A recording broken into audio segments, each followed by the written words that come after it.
Welcome to our channel. Today's story is not just a story. It's a reminder of something we all forget. Nothing is impossible. Not when your heart is stubborn. Not when your dream burns louder than your excuses.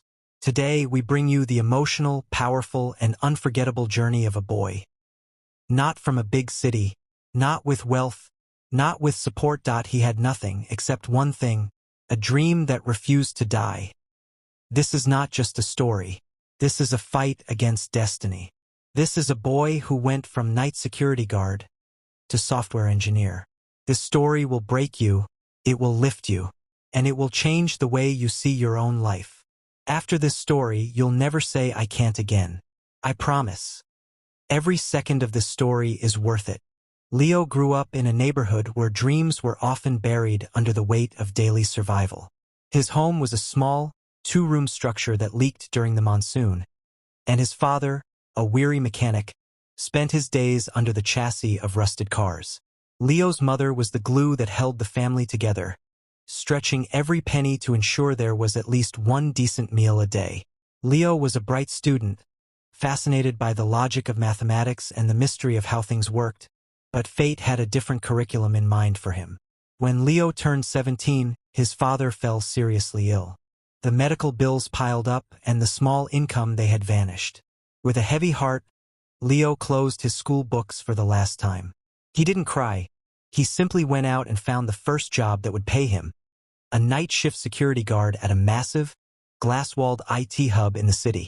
For the next 2 years, Leo's life followed a grueling rhythm. While the world slept, he stood at the gates of the corporate giant.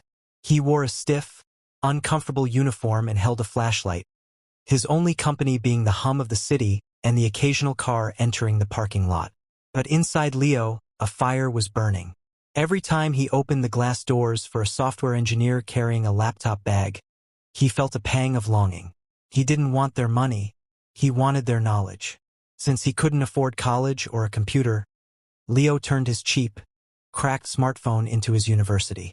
During his midnight breaks, while other guards napped, Leo was on YouTube.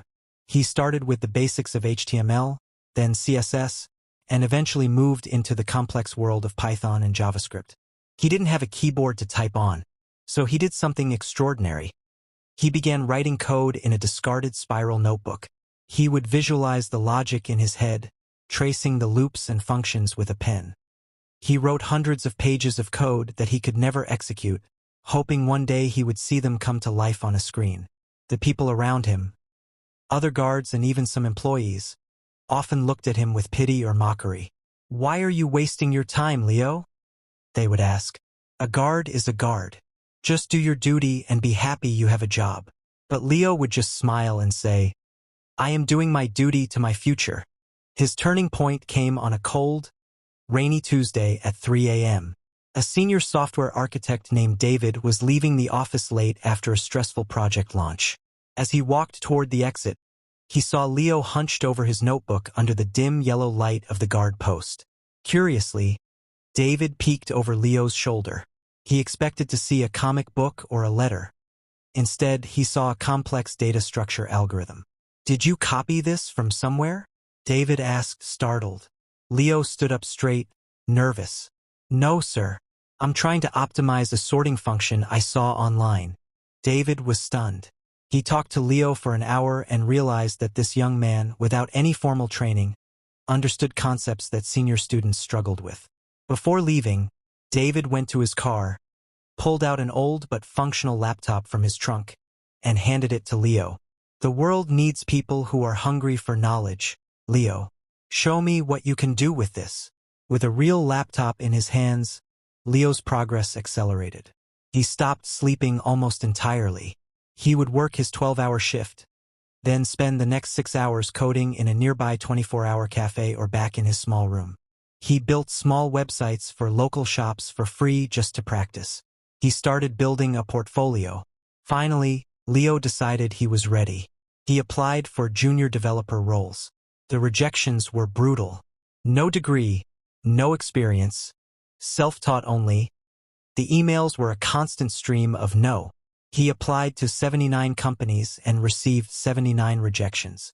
His family was worried, and his energy was fading. But on the 80th application, he didn't just send a resume. He sent a link to a complex project management tool he had built from scratch. A small tech startup called him for an interview. When Leo walked in, the HR manager looked at his background and then at his project. "You were a security guard?" she asked, skeptical. "I still am," Leo replied calmly. "But I am also a developer." They gave him a technical test, a problem their team had been struggling with for days. Leo sat in the corner, his fingers flying across the keys. For him, this wasn't just a test. It was his ticket out of the shadows. In 2 hours, he solved it. The logic was clean, the code was elegant, and the solution worked perfectly. The day Leo received his offer letter, he went back to the IT building where he worked as a guard. He didn't go to his post. He went to the HR office and handed in his resignation. He walked out of those glass doors not as a man who opened them for others, but as a man who had earned his place inside. Today, Leo is a lead software engineer. He bought his parents a house and insured his father any. Subscribe for more information stories.